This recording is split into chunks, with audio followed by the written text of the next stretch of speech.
Во время перестрелки на кыргызско-таджикской границе погиб пограничник Кыргызстана. Под Бишкеком уничтожили почти 4 тонны конопли. В Аше начали производить мини-грузовики. О главных новостях дня в блоге «Кстати» прямо сейчас.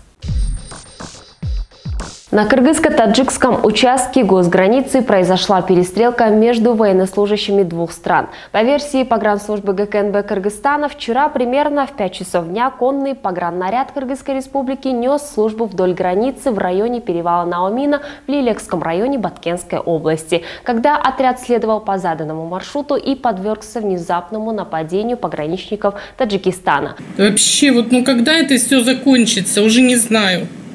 А вот по версии ГКНБ Таджикистана, в Джиамате, Расравод Диваштического района Сагдийской области, примерно в 3 часа дня 4 кыргызстанских пограничника незаконно пересекли границу Таджикистана. Комитет утверждает, что военнослужащие хотели переправить лошадей в Кыргызстан.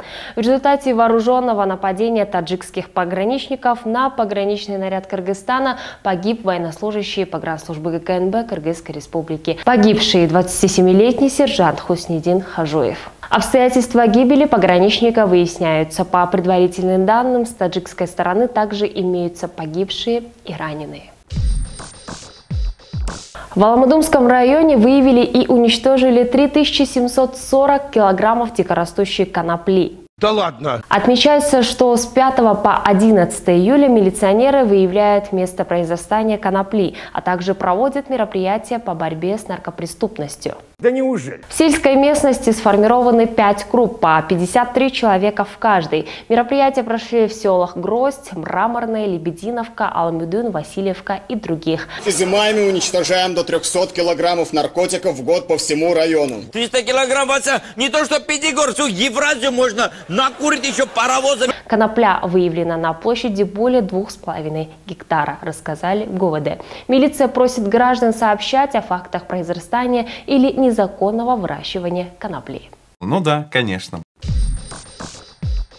В Аше на одном из машиностроительных заводов запустили линию производства малотоннажных грузовиков, сообщает мэрия южной столицы. По ее данным, на предприятии работает более 300 человек, в том числе специалисты из России и Турции. Мэр сказал, что местные власти окажут поддержку и создадут условия для работы.